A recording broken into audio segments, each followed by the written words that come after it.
तो आज की वीडियो आप सभी के लिए बहुत ही खास, बहुत ही स्पेशल होने वाली है। जस्ट बिकॉज मैं आज की क्लास में आपको बताने वाली हूँ, आप किसी भी एग्जाम की प्रिपरेशन कर रहे हो तो हमें इतिहास यानी हिस्ट्री को किस तरीके से पढ़ना चाहिए या फिर आपको उसको किस तरीके से याद करना चाहिए। बहुत ही इंपॉर्टेंट आज की क्लास आपके लिए होने वाली है। अगर आप यूजीसी नेट एग्जाम की प्रिपरेशन कर रहे हो या फिर पीजीटी टीजीटी लेवल या फिर सीयूईटी या किसी भी एंट्रेंस या कॉम्पिटेटिव एग्जाम की प्रिपरेशन कर रहे हो और समझ में नहीं आ रहा है कि आखिरकार हिस्ट्री यानी इतिहास को पढ़ा कैसे जाए, इसकी शुरुआत कैसे की जाए, ये सब कुछ मैं आपको आज की क्लास में बताने वाली हूँ। जस्ट बिकॉज आप सभी को पता है कि यहाँ पर हमारे चैनल पर हिस्ट्री से रिलेटेड बाकी सारी चीज़ें जो है, जो टॉपिक्स है, वो सब कुछ बताया जाता है, लेकिन सबसे इंपॉर्टेंट चीज़ है कि आखिरकार हिस्ट्री यानी इतिहास को पढ़ा कैसे जाए, इसको याद कैसे करा जाए।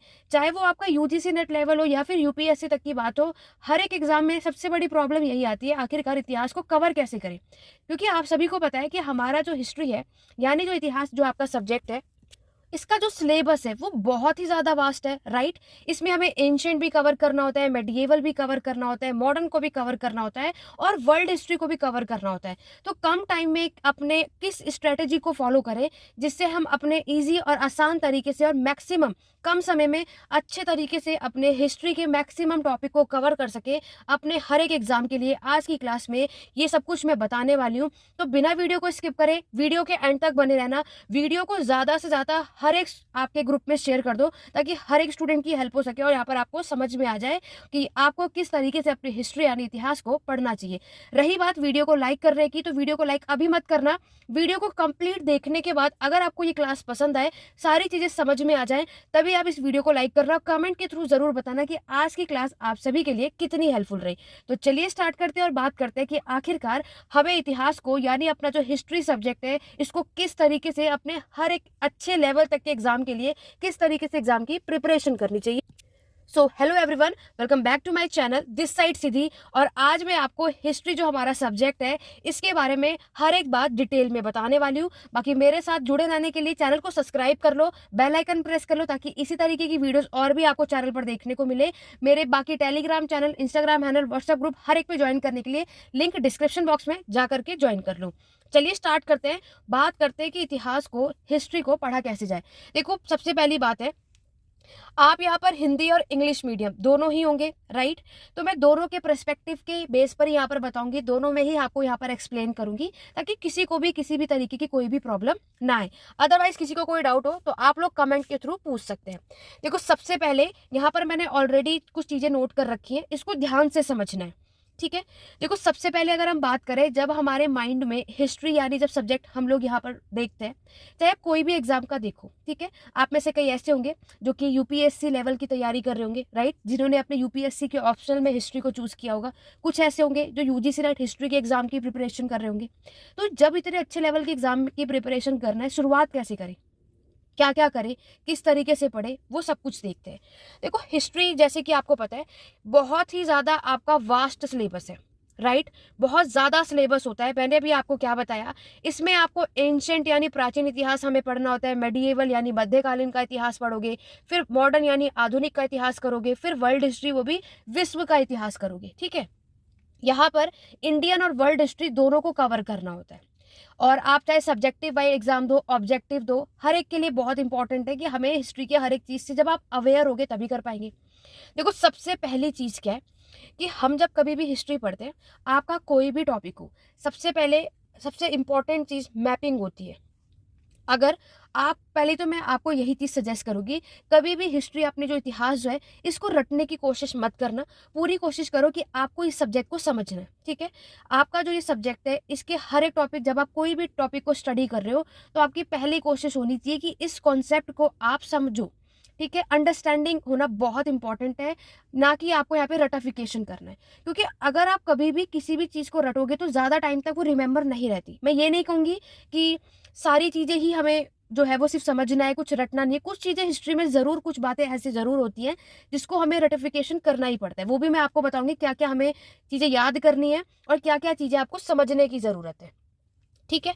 दूसरी इंपॉर्टेंट चीज़ होती है फैक्ट। हिस्ट्री जब आप पढ़ते हो तो यहाँ पर इतिहास में हम कुछ चीज़ें फैक्ट देखते हैं, है ना। जैसे कुछ इंसिडेंट, जब जो चीज़ें हुई हैं वो ऑब्वियस है, फैक्ट है। अब जब आप अपने एग्जाम देने जाते हो, कोई भी लेवल का एग्जाम देखो, तो जब हम अपना एग्जाम का क्वेश्चन पेपर देखते हैं, किस तरीके से पूछेंगे, या तो वो आपसे वन वर्ड पूछेंगे, राइट, या तो वो आपसे स्टेटमेंट वाइज पूछते हैं, ठीक है, या तो आजकल सबसे इंपॉर्टेंट है आपका असर्शन और आपका रीजन, है ना, जिसमें सबसे ज़्यादा स्टूडेंट को प्रॉब्लम आती है। अब हर एक एग्जाम में सबकी कोशिश यही रहती है कि वो आपसे स्टेटमेंट वाइज क्वेश्चन करते हैं, ठीक है, असर्शन पूछेंगे, रीजन पूछते हैं। और किस तरीके से आपको हिस्ट्री का क्वेश्चन मिलेगा, क्रोनोलॉजी, है ना, क्रम में बताओ कौन सा इंसिडेंस पहले हुआ था, कौन सा बाद में हुआ था, ये चीज़ें देखते हो। उसके बाद आप देखते हो मैच दी फॉलोइंग, राइट, उसके बाद मैच करने को बोला जाता है, कौन सी चीज़ कब हुई थी इसको मैच करो, कौन से मूवमेंट आंदोलन को कौन से लीडर लेकर के आए थे वो आपको मैच करना है, कौन सी काउंसिल कब और कहाँ हुई थी ये मैच करना है। इस तरीके की चीज़ें हम देखते हैं। तो ये तो आपके क्वेश्चन टाइप हो गए। एग्जाम में हिस्ट्री से रिलेटेड जो क्वेश्चन टाइप किस तरीके से पूछे जाते हैं वो आपने यहाँ पर देख लिया। ये सारी चीज़ें होती हैं। वन वर्ड तो आप एक बार को कर लोगे, लेकिन बाकी जो ये सारे क्वेश्चन पूछते हैं इनमें क्या प्रॉब्लम है, खास तौर से जिसमें सबसे ज़्यादा बच्चों को प्रॉब्लम आती है और वो क्वेश्चन में फंसते हैं, वो होता है आपका ये असर्शन और रीजन और स्टेटमेंट वाइज क्वेश्चन, ठीक है। देखो यहाँ पर जो आपके एग्जामिनर है वो ऐसा क्यों कर रहे हैं, क्योंकि यहाँ पर उनकी पूरी कोशिश है कि वो ये देखना चाहते हैं कि स्टूडेंट को इस टॉपिक की कितनी ज़्यादा नॉलेज है, ठीक है। अगर आपको आप किसी भी टॉपिक की बात करो, like Indus valley civilization, Sindhu घाटी की सभ्यता ही देख लो, अगर आपने उसको बहुत अच्छे तरीके से समझा तभी जाकर के आप उसको स्टेटमेंट या असर्शन रीजन का क्वेश्चन आएगा ना, वही स्टूडेंट इसको सॉल्व कर पाते हैं। अदरवाइज मैक्सिमम तो ये सभी गलत करते हैं। है ये बहुत सिंपल का क्वेश्चन। सिंधु घाटी की सभ्यता ऐसा टॉपिक है जो मैक्सिमम सबको आता है। स्टोन एज जो पाषाण काल का जो टॉपिक है ईजी है, मैक्सिमम इसके बारे में सभी जानते हैं, राइट। बात आती है क्वेश्चन की, वन वर्ड आएगा, मैच दी फॉलोइंग आएगा, सब आराम से कर लेते हैं। बारी आती है स्टेटमेंट और असर्शन की, तब वो पूछेंगे कि आपके पास एक टॉपिक है, ठीक है, और ये जो इंसिडेंस या जो ये भी घटना घटित हुई है, क्या इसका कारण ये था, ठीक है।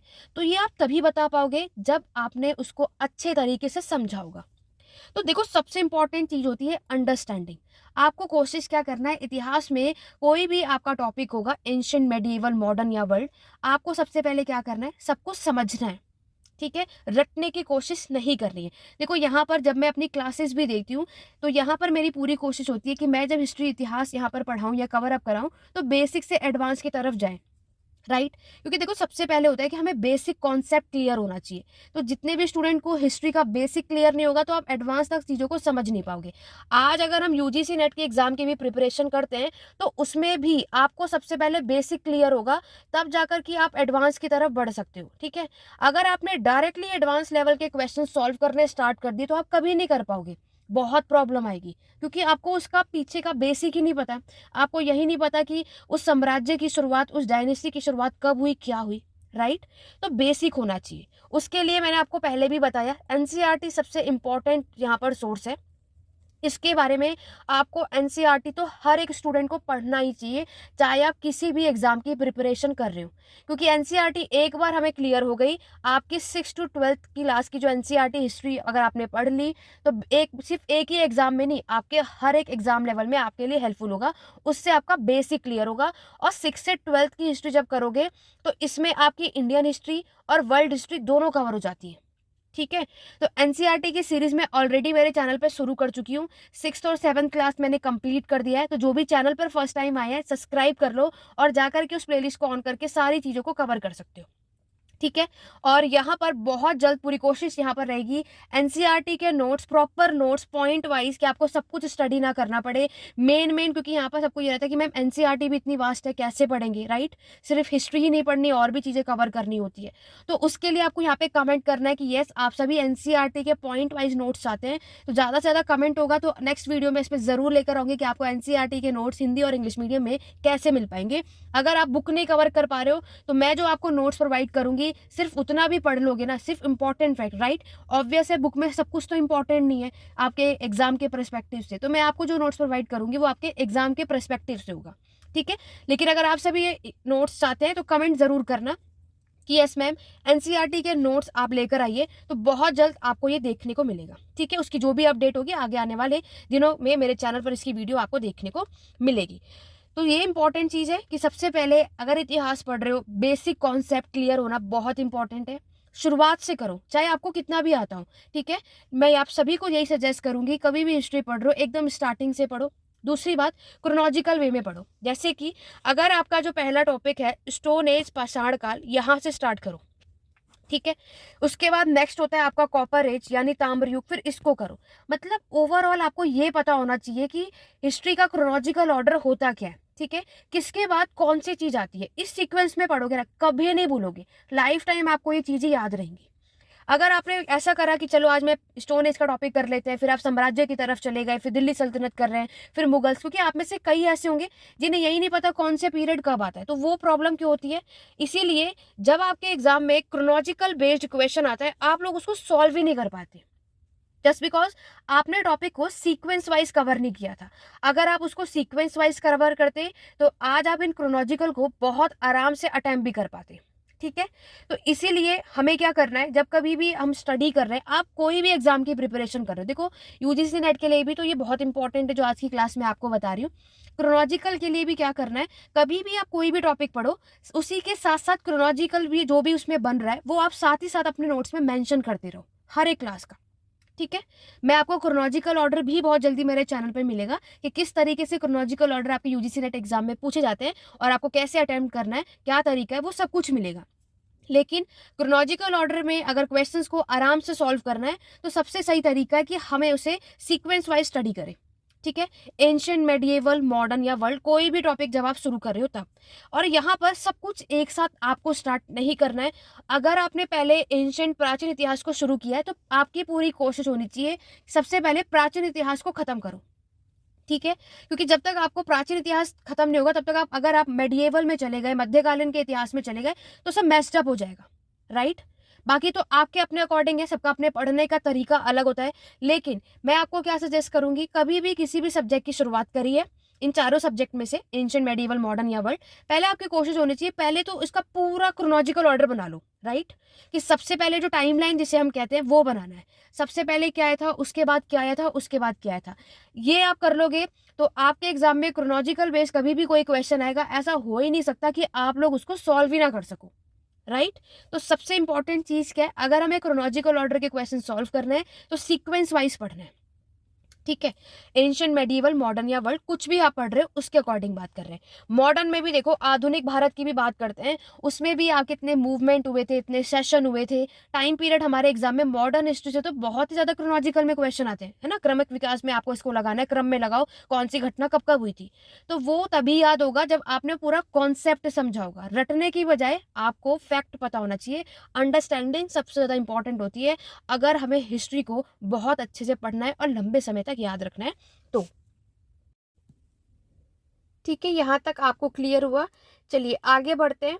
देखो नेक्स्ट है क्रोनोलॉजिकल ऑर्डर, तो हमें क्लियर होगा कि हमें कैसे करना है। देखो सबसे पहले मैंने आपको क्या बताया है कि मैपिंग पूरी कोशिश करो जब हम एक अच्छे लेवल की एग्जाम की प्रिपरेशन करते हैं, इवन नहीं जब आप यूजीसी नेट की भी एग्जाम की प्रिपरेशन करोगे, कभी भी किसी के टॉपिक जो हम पढ़ते हैं मैप का आइडिया बहुत अच्छा होना चाहिए। जस्ट बिकॉज आपको पता है कि जब हम कभी भी किसी साम्राज्य के बारे में पढ़ते हैं, किस रूलर ने अपने साम्राज्य का विस्तार कहाँ कहाँ तक किया, ठीक है, पहले कितना था, बाद में कितना हुआ, तो उससे ना बहुत जल्दी आपको चीजें याद रहती है। तो कभी भी डायरेक्शन वाइज भी क्वेश्चन आता है तो हम इजीली से अटेम्प्ट कर पाते, क्योंकि जब आप देखोगे कि हमारे एग्जाम में असर्सन रीजन का क्वेश्चन आता है, ठीक है, तो उसमें जब मैपिंग के थ्रू, और मैप करने का देखो सबसे बेस्ट तरीका क्या होता है, डेली आपको या फिर आपका जो स्टडी टेबल है वहां पर आपको एक मैप लगा कर रखना चाहिए, ठीक है। ताकि आप डेली उसको जब देखते रहोगे बार बार, तो देखना ये सभी के साथ होता है। कमेंट करके ज़रूर बताना जिन्होंने भी ऑलरेडी ये कर रखा है, अपने स्टडी टेबल पे अपना जो इंडिया का मैप है या वर्ल्ड मैप लगा रखा है, और अगर आप उसको देखते हो तो आज आपको बहुत सारी चीज़ें याद हो गई जो कि पहले नहीं थी, ठीक है। देखो मैपिंग सबसे बेस्ट तरीका होता है। उसके बाद होता है फैक्ट। तो मैंने आपको पहले भी बताया कि यहाँ हिस्ट्री है, इसका मतलब ये नहीं है कि यहाँ पर हमें कुछ याद नहीं करना होगा। कुछ ऐसे फैक्ट है जो हमें याद करना ही पड़ेगा, जिसको आपको रटना ही पड़ेगा, ठीक है। सब कुछ नहीं रटना, मैंने आपको पहले भी बताया कि रटिफिकेशन करने से इतिहास नहीं निकलेगा, बट जो हमारे फैक्ट है वो तो आपको याद करना ही पड़ेगा, जस्ट बिकॉज हम उसको चेंज नहीं कर सकते, है ना। फैक्ट में अगर आप देखो आपके जो टाइम लाइन है, ठीक है, वो तो आपको याद करना ही पड़ेगा, वो हम नहीं बदल सकते। नेक्स्ट अगर हम बात करें आपकी कोई भी बुक को, है ना, बुक मतलब कोई भी इतिहासकारों ने आपकी बुक लिख रखी है, उनके वर्क, ये तो हमें याद करने ही पड़ेंगे। तो यहाँ पर यूजीसी नेट एग्ज़ाम की देखोगे, यूपीएससी देखोगे, तो ये सब एज इट इज़ ही आते हैं। यूजीसी नेट की एग्ज़ाम की भी प्रिपरेशन कर रहे हो या फिर और किसी लेवल की, तो इतिहासकार और उनके काम, जब आप इतिहास लेखन हिस्टोरियोग्राफी जब हमारे सिलेबस में होता है, तो ये चीज़ फैक्ट की फैक्ट आती है, उसमें कोई बदलाव नहीं आएगा। वो एक अलग बात है कि इतिहासकार और उनके जो बुक है वो बहुत अनलिमिटेड है, राइट, वो जितना याद कर लो उतने कम होते हैं, बट वो हम कैसे कवर करें वो डिपेंड करता है आपके प्रीवियस ईयर से। ठीक है, आप जिस भी एग्ज़ाम की प्रिपरेशन कर रहे हो, लाइक यूजीसी नेट की एग्ज़ाम की प्रिपरेशन कर रहे हो, तो आपको चेकआउट करना चाहिए, या मैक्सिमम 10 साल में आपके जितने भी प्रीवियस क्वेश्चन पेपर में इतिहासकार और उनके वर्क आए ना, देखना मैक्सिमम तो रिपीट ही होगा। तो वो आपको याद करना है, उनसे रिलेटेड जो काम हुआ है, उनसे रिलेटेड जो मूवमेंट आए हैं, उनसे रिलेटेड जो उन्होंने स्टेटमेंट दी है, ये सारी चीज़ें आपको याद करनी होती है। ठीक है, वो हम नहीं बदल सकते कि ये स्टेटमेंट किसने दिया, तो ऑब्वियस है कुछ फैक्ट होते हैं जो आपको याद करना ही पड़ेगा। कुछ चीज़ें एनालाइज करने की होती है, विश्लेषण करने की रिक्वायरमेंट होती है, जिसको हम याद नहीं कर सकते, जिसको आपको समझना होता है। ठीक है, तो मैंने आपको चीज़ें बताई कि हमें हर एक चीज़ याद करने से अच्छा है कि आप उसको समझ के करो, तो आपको लंबे समय तक वो याद रहेगा और आप भूलोगे भी नहीं। लेकिन जो चीज़ें याद करने की है वो आपको लर्न करना ही पड़ेगा, उसमें कुछ नहीं कर सकते हम, राइट। फिर आता है आपका डेट। ऑब्वियस है, हिस्ट्री पढ़ रहे हैं तो यहाँ पर टाइमलाइन तो सबसे पहले आता है, क्योंकि देखो अगर हमने टाइमलाइन याद नहीं करी तब तो आप ये क्रोनोलॉजिकल के क्वेश्चन सॉल्व नहीं कर पाओगे। आपके मैच द फॉलोइंग में भी ये क्वेश्चन आता है, कौन सा आंदोलन कब हुआ, किसने किया, कौन सा सेशन कब हुआ था, या कौन सा वॉर जो है बैटल आपको कब हुआ था, तो या कौन सा साहित्य लिटरेचर बुक कब लिखी गई थी, पहली कौन सी लिखी थी, बाद में कब लिखी थी, तो उसके लिए टाइम लाइन याद होना बहुत इंपॉर्टेंट है। ठीक है, तभी आप उसको क्रोनोलॉजिकल ऑर्डर में आराम से, यानी एग्जाम में जितने भी क्रोनोलॉजिकल के क्वेश्चन आते हैं उसके लिए आपको ये चीज़ें याद करनी पड़ेगी। मतलब मैंने आपको पहले भी एक बात बताई है, मैं अपने हर एक बैच में ये बात बताती हूँ। आप जब जिस भी क्वेश्चन की प्रिपरेशन कर रहे हो, लाइक मान लो कि आज आपने IVC Indus valley civilization Sindhu घाटी की सभ्यता कर रहे हो, या फिर आप सभी मौर्यन साम्राज्य, क्योंकि देखो ये तो कुछ ऐसे टॉपिक है, किसी भी एग्जाम की प्रिपरेशन कर रहे हो, चाहे हाई लेवल का एग्जाम हो चाहे लो लेवल का, ये दोनों ऐसे टॉपिक है एग्जाम में क्वेश्चन आए, ऐसा हो ही नहीं सकता, राइट। तो जब आप इस क्वेश्चन को, इस टॉपिक को एग्जाम के लिए प्रिपेयर कर रहे हो, तो आपको क्या करना चाहिए, इसको यहाँ से जितने भी आपके फैक्ट के क्वेश्चन बन रहे हैं वो समझ लो। ठीक है, इसके जितने भी क्रोनोलॉजिकल ऑर्डर है वो अच्छे से कर लो। ठीक है, मौर्यंस की भी सेम चीज़ है, जैसे मान लो आपके इसमें रूलर्स हैं, तो कौन कौन से रूलर आए उसको क्रोनोलॉजिकल ऑर्डर में जब शॉर्ट नोट बना रहे हो तो आपको इस तरीके से कर लेना चाहिए। ठीक है, चंद्रगुप्त मौर्य आए, इस तरीके से आपको क्या करना है, इनको क्रोनोलॉजिकल ऑर्डर में अपने नोट्स में ही इसको प्रिपेयर करो, ताकि क्रोनोलॉजिकल ऑर्डर के बेस पे जब क्वेश्चन आए तो हमने क्या किया, मौर्यन के अपने जब नोट्स बनाए तो इस तरीके से आपने इसको यहाँ साइड में कर लिया कि जब हमें क्रोनोलॉजिकल के बेस में पूछा जाएगा तो आप ये करेंगे। ठीक है, इसी तरीके से कौन से रूलर ने अपने साम्राज्य का विस्तार, एक्सपेंशन कहाँ कहाँ किया, तो आपने देखा है वो भी एग्जाम में क्वेश्चन आता है, राइट। पहले कौन सी जगह पे किया था, बाद में कौन सी जगह पे किया। इसी तरीके से मुगल से भी क्वेश्चन आता है, मुगल साम्राज्य में जो औरंगजेब है, अकबर हुए, जहांगीर हुए, उनके भी क्रोनोलॉजिकल ऑर्डर आते हैं कि उन्होंने पहला विस्तार कहाँ किया, पहला अटैक कहाँ किया, पहला जो है कुछ भी लेकर के वो कहाँ किया। तो वो ईयर वाइज जब याद होगा ना, तो जब आप जो भी टॉपिक के एग्ज़ाम की प्रिपरेशन कर रहे हो, जो भी टॉपिक आपने उठाया है, तो वहाँ पर इस तरीके का एक शॉर्ट नोट ज़रूर बनाओ। ठीक है, बाकी जो आप लोग अपना नोट्स बनाते हो वो उसी तरीके से बनाओ, लेकिन हमें उसी में साइड में क्या करना है, रूलर्स के क्रोनोलॉजिकल ऑर्डर, उनका एक्सपेंशन हुआ, उनकी जो भी स्कीम वो लेकर के आए, ठीक है, वो जो भी उन्होंने कानून बनाए, जो भी प्रशासन बनाया, उन सब का क्रोनोलॉजिकल ऑर्डर जो कि हमारे एग्जाम में पूछे ही जाते हैं। ठीक है, टैक्सेस जो होते हैं, इसी तरीके से कभी भी हम इतिहास पढ़ते हैं तो याद रखना, कोई भी टॉपिक आप करोगे तो वो सोशल यानी सामाजिक, इकोनॉमिक यानी आर्थिक, पॉलिटिकल आपका यानी राजनीतिक, और इवनली इनके बेस पर आपको हर एक टॉपिक पता ही होना चाहिए, ठीक है। इनके अलावा भी आप आर्ट और आर्किटेक्चर देख लो, हर एक टॉपिक में ये सबसे ज़्यादा इम्पॉर्टेंट है, ठीक है। तो जब कभी भी आप कोई भी टॉपिक पढ़ रहे हो तो उसमें ये इन सारे पर्सपेक्टिव से आपको अपने टॉपिक को कंप्लीट करना है। आर्ट और आर्किटेक्चर से भी क्रोनोलॉजिकल वे में क्वेश्चन आता है कि पहले कौन सी चीज़ यहाँ पे कंस्ट्रक्ट कराई, बाद में किसने कराई, है ना। ये सब तरीके होते हैं। फिर नेक्स्ट जो होता है वो होता है कंपैरिजन। कंपैरिजन आपको करना है कि पहले के में और अब में क्या बदलाव आए। देखो हिस्ट्री का मतलब ही क्या होता है कि हम इसमें पास्ट यानी अतीत के बारे में पढ़ते हैं। तो आपको कंपेयर करना है, लाइक दिल्ली सल्तनत के टाइम पर इकोनॉमिक कंडीशन कैसी थी, मौर्यन के टाइम पर आए तो कैसी हुई, ठीक है। दिल्ली सल्तनत में आर्ट और आर्किटेक्चर कैसा था और मौर्यन के टाइम में जब हम आए तो हमने क्या देखा। तो ये आपको अपने अकॉर्डिंगली कंपेयर करना है, तभी हम हिस्ट्री को अच्छे तरीके से समझ सकते हैं।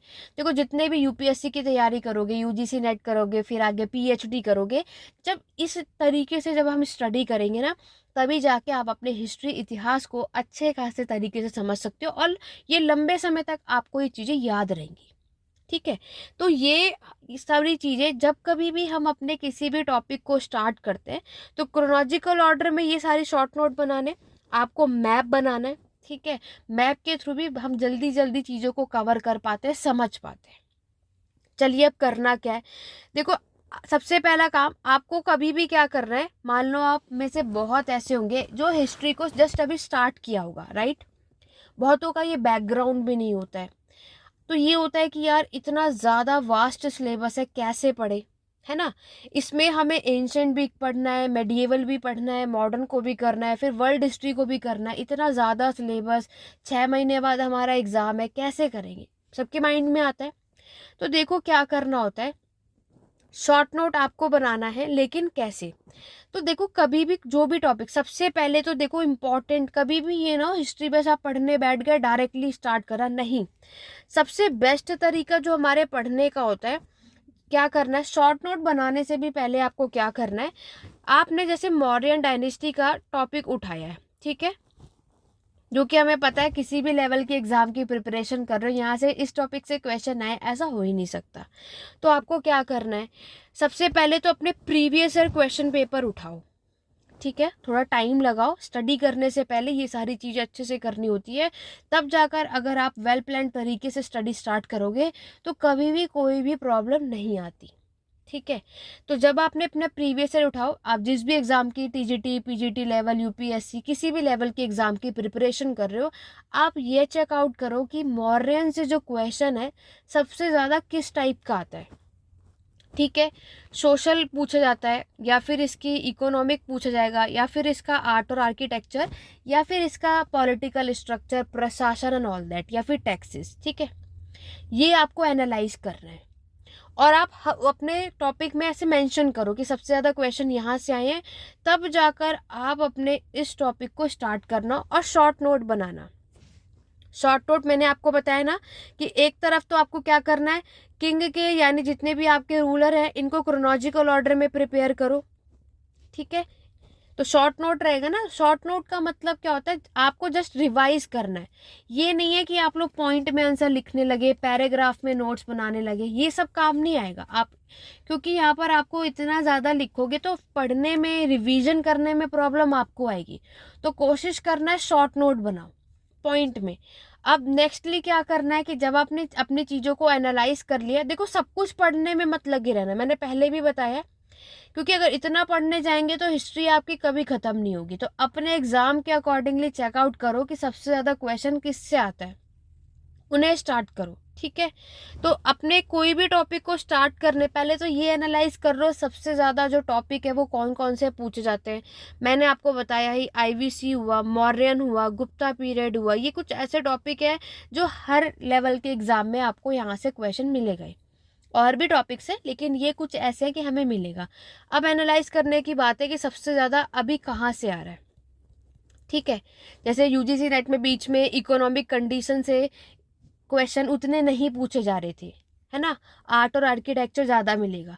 तो फिर हमें पता है कि इस टाइम हमें ज़्यादातर फोकस इसी पे करना है।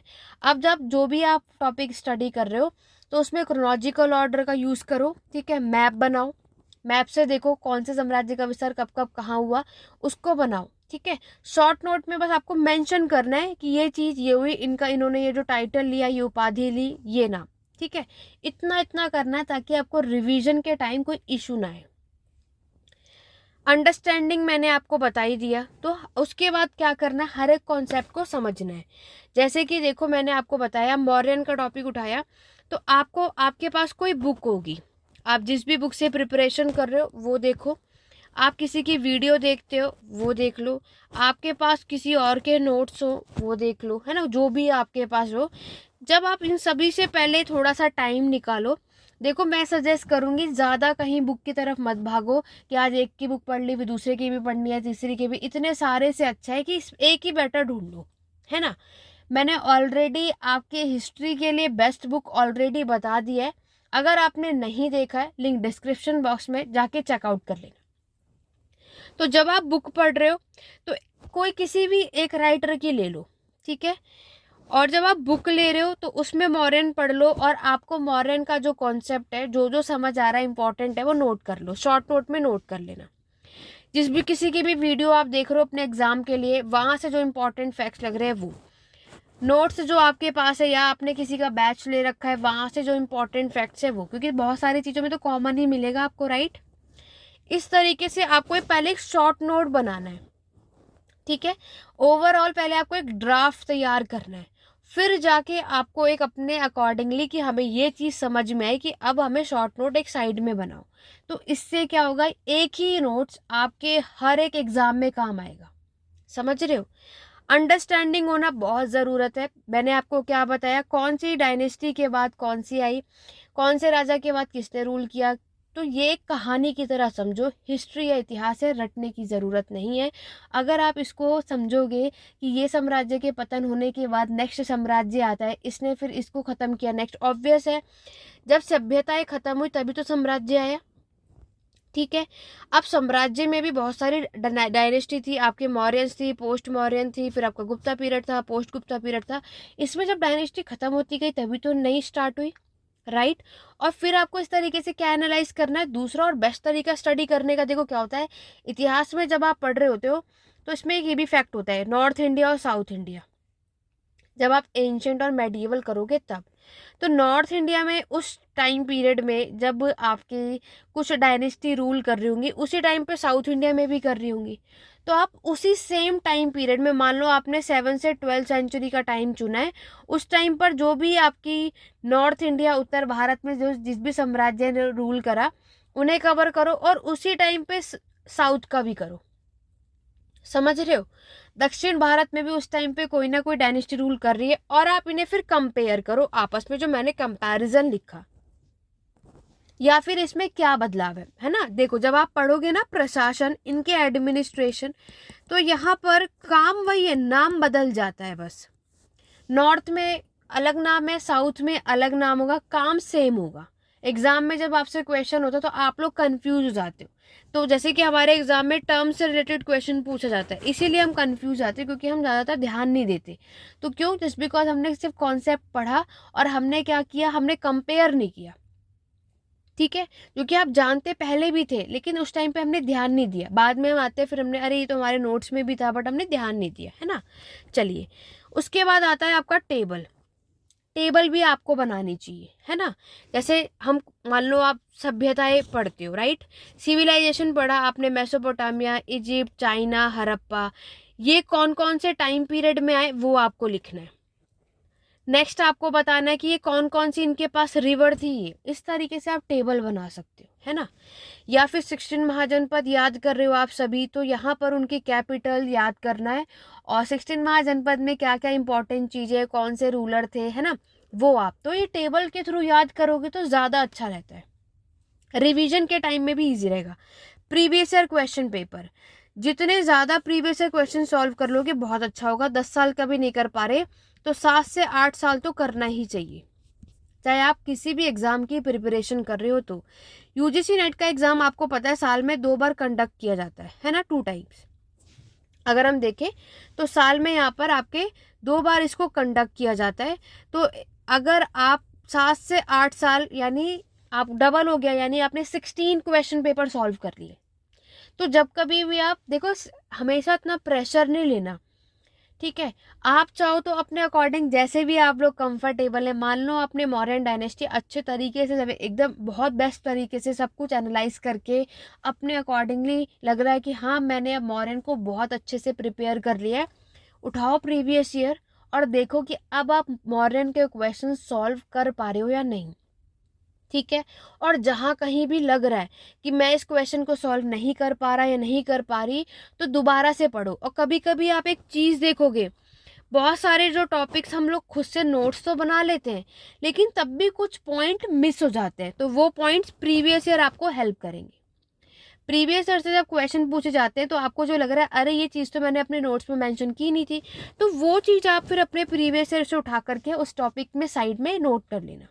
आप सभी को एक बात बता दूं, जब आप किसी भी टॉपिक का नोट्स प्रिपेयर कर रहे हो, 1 से 2 पेजेस हमेशा छोड़ना है आपको, जस्ट बिकॉज इन फ्यूचर में कोई भी टॉपिक में एडिशनल इन्फॉर्मेशन हमें कहीं और से मिली और हमें लगा हमारे नोट्स में नहीं है, ताकि आप ऐड ऑन कर सको। क्योंकि फिर वही टॉपिक हम कहीं और जाके इंपॉर्टेंट फैक्ट को नोट करेंगे तो आगे पीछे सब कन्फ्यूजन हो जाती है, राइट। तो आपको क्या करना चाहिए, 2 से 3 पेजेस जो है स्किप करके फिर नेक्स्ट टॉपिक स्टार्ट करना चाहिए। रिवीजन करते रहो। ऐसा नहीं है कि पूरा एंशिएंट हिस्ट्री पढ़ लिया तब रिवाइज कर रहे हैं, मेडिएवल कर लिया तब नहीं। आपको 1 वीक हर हफ्ते में रिवीजन करना चाहिए, जो कुछ भी आपने पूरा हफ्ता कवर किया। देखो वैसे तो बेस्ट होता है कि डेली रिवाइज करो, जब आप सुबह उठते हो तो जो मॉर्निंग में स्टार्टिंग होती है वो रिवीजन से होनी चाहिए, है ना। आप सभी को पता है मॉर्निंग का पढ़ा हुआ बहुत अच्छा माना जाता है। तो अगर आप अपने जो भी आपने एक दिन पहले जो कुछ भी पढ़ा है, जस्ट जल्दी से एक रिविजन कर लो और फिर कोई नया टॉपिक स्टार्ट कर लो, ठीक है।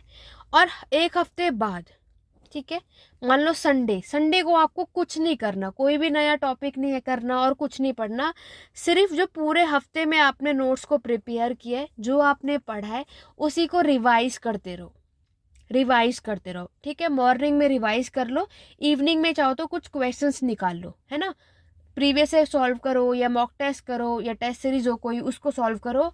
जो भी 1 वीक आपने किया, रिवीजन रिवीजन, ऐसा नहीं हम पढ़ते जा रहे तो पीछे का भूल जाओगे, राइट। प्रैक्टिस जितनी ज़्यादा करोगे उतना बेटर रहता है। डेली डेली हमें प्रैक्टिस करते रहना चाहिए, ठीक है। हर दिन टेस्ट नहीं देना है। तो पहले देखो, कभी भी हम अपने एग्ज़ाम की तैयारी करो तो पहले ना आप अपना टू डू लिस्ट बनाओ। हर एक दिन की जब आप शुरुआत, देखो वैसे तो बहुत अच्छा माना जाता है कि जब कभी भी आप बहुत सीरियसली देखो पढ़ाई करनी है तो अपने एग्ज़ाम को निकालना है, तो देखो कम से कम 6 महीना किसी भी एग्ज़ाम में, तो इधर उधर कहीं से भी जो है सारा फोकस हटा के पूरा अपनी स्टडी को दे दो, ठीक है। बहुत इंपॉर्टेंट है अगर हमें अपने लाइफ में कुछ बनना है करना है तो। जस्ट बिकॉज आपको पता है एक अच्छे लेवल के एग्ज़ाम को निकालने के लिए बहुत टाइम लगता है, ठीक है। तो उसके लिए स्टडी भी उतने अच्छे से करनी चाहिए हमें। टू डू लिस्ट बना लो, रात में ही बना लो अपने प्लान के अकॉर्डिंगली। मैं ये नहीं कहूँगी पूरे 24 घंटे पढ़ो, 20 घंटे पढ़ो, नहीं, आप लोग अपने अकॉर्डिंग पढ़ो। 6 घंटे पढ़ो, ठीक है, 4 घंटे पढ़ो, लेकिन जितने भी घंटे आप लोग यहाँ पर पढ़ रहे हो एकदम बी सीरियस हो गए, फिर आपका माइंड कहीं और नहीं होना चाहिए। माइंड में सिर्फ क्या होना चाहिए, अभी मुझे इसको कवर करना है, ख़त्म करना है, बस यही कॉन्सेप्ट करना ही करना है। टू डू लिस्ट बनाने का ये फ़ायदा होता है कि ये आप देखो, एक ऐसा नहीं है कि आप लोग टू डू लिस्ट बनाओगे तो पहले ही दिन में एक्सपर्ट होगे, इसको फॉलो करने लगोगे, नहीं। जैसे आप में से बहुतों को टू डू लिस्ट क्या होता है ये भी नहीं पता होगा, तो मैं आपको बता देती हूँ। टू डू लिस्ट में अगर मान लो आपने डिसाइड किया कि कल मैं मॉर्निंग में उठकर मुझे मेरा जो मौर्यन का जो टॉपिक है इसको कंप्लीट करना है, ठीक है। और आज जो मैंने पूरे दिन में पढ़ा इंदस वैली का टॉपिक उसको रिवाइज करना है, और रात में एक मॉक टेस्ट लगाना है, ठीक है। बस कल मुझे ये काम करना है, ये मैं एग्जांपल दे रही हूँ आपको। अगले दिन उठकर आपका पूरा टारगेट होना चाहिए कि आप ये तीनों काम कर लो। आप में से कई ऐसे होंगे जो सिर्फ 2 कर पाएंगे, आप में से कुछ ऐसे होंगे जो सिर्फ एक ही काम कर पाएगा, बाकी नहीं। तो फिर भी आपको रुकना नहीं है, हार नहीं माननी। ये सभी के साथ होता है। दोबारा से टू डू लिस्ट बनाओ अगले दिन के लिए, कि आज जो फॉलो नहीं कर पाए कल तो करना ही करना है। एक आध हफ्ता लग जाता है, 20 दिन लगेगा, लेकिन उसके बाद आपको लगेगा कि मैं ये क्या कर रहा हूँ या क्या कर रही हूँ। मुझे सीरियसली एग्जाम को निकालना है, तो टू डू लिस्ट तो मुझे फॉलो करना है। जब आप एक चीज़ बना लेते हो ना कि आज मेरा टारगेट है, मुझे ये कंप्लीट करना है, तो आप देख लो खुद पे खुद उठोगे आपको अपना कंप्लीट करने के लिए। आप खुद टाइम निकालोगे। 24 घंटे में बहुतों के पास ये रहता है कि मैम टाइम नहीं था, हम जॉब पे जाते हैं, ऑफिस। लेकिन टाइम देखो, आपके पास भी 24 घंटे और बाकियों के पास भी 24 घंटे होते हैं, जिसमें सब कुछ निकाल रहे हैं ना। ये देखना होता है हम अपने टाइम को किस तरीके से कंज्यूम कर रहे होते हैं। ठीक है। आज की वीडियो बनाने का मेरा यही पर्सपेक्टिव है कि देखो, हर दिन हम सिर्फ पढ़ते तो हैं, लेकिन पढ़ना भी एक सही तरीके से होता है, सीरियसली होता है। मोटिवेशन भी लाइफ में बहुत ज़रूरी है। लाइफ में पहले तो आपको ये सोचना है कि मुझे बिल्कुल नहीं डरना है। एग्जाम बहुत सारे ऐसे होंगे जो पास नहीं हो पाते, कोई नहीं, लगे रहो, कंटिन्यूसली लगे रहो, मेहनत करते रहो। इम्प्रूवमेंट आपको अपने अंदर खुद नजर आएगी। जैसे मैंने आपको बताया ना, ये टू डू लिस्ट आप बनाओगे, बहुत सारे लोग 1 महीने तक भी फॉलो नहीं कर पाएंगे, लेकिन आपको ये तो रहेगा कि आज चलो मैंने 5 टॉपिक में से 2 कर लिया। फिर आपका अगला दिन होगा, चलो आज तो 2 किया, अगले दिन आपने 3 कर लिया। तो आपको खुद खुशी मिलेगी कि आज मैंने अपनी चीज़ बनाई भी, चलो पूरा तो नहीं, इतना तो कर लिया। ऐसे ही हम आगे बढ़ते रहते हैं, है ना। तो उसके बाद रिवीजन करते रहो, जितना ज़्यादा रिवीजन हो, प्रैक्टिस करो, मॉक टेस्ट लगाओ, बहुत सॉल्व करो। देखो मैं आपको बताऊं, कभी भी किसी भी एग्ज़ाम की प्रिपरेशन करोगे, यूजीसी नेट ले लो या कोई भी एग्ज़ाम ले लो, प्रीवियस ईयर क्वेश्चन से 85%, ज़्यादा नहीं, 85% प्रीवियस ईयर से मिलेगा आपको। ठीक है। तो प्रीवियस ईयर बहुत काम की चीज़ होती है, तो आपको प्रीवियस ईयर क्वेश्चन सॉल्व करना चाहिए। और जब आप प्रीवियस ईयर क्वेश्चन सॉल्व कर रहे हो ना, आप उसमें ये देखो कि ये टॉपिक में इस बार ऐसा आया है, अगली बार इसी से क्या घुमा के आएगा। तो जब आप प्रीवियस ईयर सॉल्व करो ना, उसको और क्या क्वेश्चन बन सकता है, उसको भी अपने माइंड के अकॉर्डिंगली सॉल्व करते रहो। समझ रहे हो।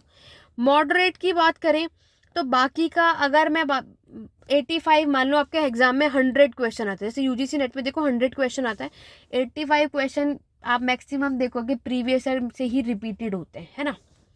मॉडरेट की बात करें कि नॉर्मली जब रहता है, तो हम यहाँ पर क्या देखते हैं कि आपके बाकी का ले लो।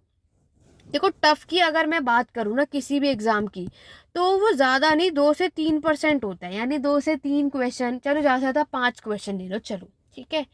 5, या ऐसा होता है कि हमारे किसी भी एग्जाम में 5 क्वेश्चन नए मिल जाएंगे, लगता है हमने पढ़ा ही नहीं, है ना। ये कहाँ से आ गया, क्योंकि मैंने आपको क्या बताया, हिस्ट्री एक ऐसा सब्जेक्ट है जिसमें चेंजेस फैक्ट बहुत है।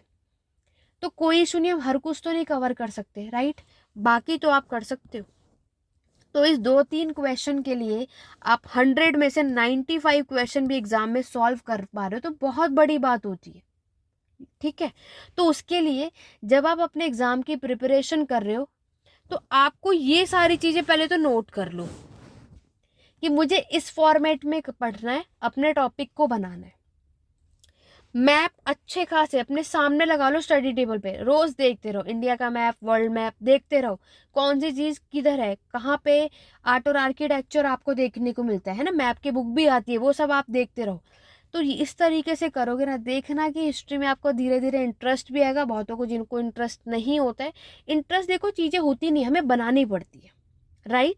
आज की वीडियो, आज की जो क्लास है, मे भी बहुत सारे स्टूडेंट को हेल्प कर रही होगी। इस वीडियो को जितना ज़्यादा हो सके ना, अपने हर एक स्टडी ग्रुप में शेयर कर दो, ताकि और स्टूडेंट की भी हेल्प हो सके, क्योंकि बहुत सारी चीज़ें हमें ना समझ में नहीं आती है। मेरा आज की वीडियो बनाने का टारगेट यही है कि हमें कैसे पढ़ना है, क्या पढ़ना है, किस तरीके से करना चाहिए। ये नहीं है हमने डायरेक्टली अपनी स्टडी को स्टार्ट कर दिया। शुरू से करो, लेकिन बहुत वेल प्लान की तरह पहले पूरा प्लानिंग कर लो कि हमें ये चीज़ें करनी है। ये नहीं है डायरेक्ट सिलेबस उठाया और स्टार्ट हो गए, नहीं। ठीक है। बाकी आपको क्या करना है, अपनी एनसीईआरटी को सबसे पहले फिनिश करो। ठीक है। बेसिक कॉन्सेप्ट करने के लिए आपको एनसीईआरटी ज़रूर आनी चाहिए। तो ऐसा भी चलो, अगर आपको कहीं इशू आ रहा है तो कि मैम एक साथ एनसीईआरटी को करना, देखो एनसीईआरटी में जितने भी फैक्ट हैं, जितने भी बॉक्सेस हैं, या लास्ट में जो इंपॉर्टेंट चीज़ें, सब याद करना। ठीक है। एनसीईआरटी में लास्ट में भी आपको क्रोनोलॉजिकल ऑर्डर में बहुत सारी चीज़ें दी हैं जो यूपीएससी में आपकी, बीपीएससी बहुत लेवल के एग्जामों में आता है और हमें लगता है एनसीईआरटी से क्या ही आएगा, तो वो है एनसीईआरटी बहुत काम की चीज़ होती है। एक बार कर लिया हर एक एग्ज़ाम में काम आएगा आपको, कोई भी कॉम्पिटिटिव, कोई भी एंट्रेंस, किसी भी एग्ज़ाम में, ठीक है। देखो एनसीईआरटी करने का भी मैं आपको तरीका बता देती हूँ। जैसे मैंने आपको बताया कि अभी आप मौर्यन का टॉपिक कर रहे हो, तो मौर्यन की जब टॉपिक स्टार्ट करो सबसे पहले एनसीईआरटी से शुरू करो। एनसीईआरटी में मौर्यन डायनेस्टी से रिलेटेड जो जो चीज़ें बताई हैं पहले वहाँ से नोट्स बना लो, राइट। उसके बाद आगे पढ़ो उसका, तो पहले बेसिक क्लियर होगा तब तो एडवांस की तरफ बढ़ोगे। तो पहले एनसीईआरटी में मॉडर्न इस तरीके से करो, तब आपकी एनसीईआरटी और अच्छे से क्लियर हो जाएगी, है ना। ऐसे इंदस वैली जब करोगे तो पहले एनसीईआरटी से अपने नोट्स प्रिपेयर कर लो और फिर आगे इसको और अच्छे से करो। वो आपके ऊपर है कि कैसे आपको क्या, लेकिन बेस्ट तरीका हमें हिस्ट्री, इतिहास पढ़ना है और इसको समझना है, मेनली समझना होता है, अंडरस्टैंडिंग आखिरकार इतने अतीत में क्या क्या चीज़ें हुई और पहले और अब में क्या फ़र्क है, कंपेयर भी तो करना इम्पॉर्टेंट है, तभी आप ये चीज़ें सॉल्व कर पाओगे। अगर एग्ज़ाम में असर्शन रीजन वाले क्वेश्चन को सॉल्व करना है तो हर एक कॉन्सेप्ट की अंडरस्टैंडिंग होना बहुत ही ज़्यादा इम्पॉर्टेंट है, तभी आप ये क्वेश्चन सॉल्व कर पाओगे। अदरवाइज़ आपको टॉपिक आते हुए भी आप गलत कर दोगे जस्ट बिकॉज आपने उसको सिर्फ नॉर्मली याद करने की कोशिश की थी, समझने की नहीं, ठीक है। तो ये सारी चीज़ें अगर आप सभी अच्छे से फॉलो करोगे, आप सभी हिस्ट्री को अच्छे तरीके से अपने एग्ज़ाम के लिए तैयार करो, थोड़ा टाइम ज़रूर लगता है लेकिन कोई बात नहीं, कभी भी हमने किसी भी चीज़ को टाइम दिया तो फल भी आपको बहुत अच्छा मिलेगा, ठीक है। तो आज की ये क्लास आपको कैसी लगी और मुझे कमेंट करके ज़रूर बताना। अगर ये क्लास पसंद आई हो तो ज़्यादा से ज़्यादा लाइक ज़रूर करना और इसको शेयर करो ताकि ये और भी लोगों तक पहुंच पाए कि आखिरकार हिस्ट्री, इतिहास पढ़ने का सबसे बेस्ट तरीका क्या होता है। और आपको आज की क्लास कैसी लगी कमेंट करके सभी ज़रूर बताना कि आपको ये इस क्लास से कितनी हेल्प मिली, ओके। तो इसीलिए आगे की और भी ऐसे वीडियोस के लिए मेरे साथ मेरे चैनल पे बने रहिए। Thank you for watching.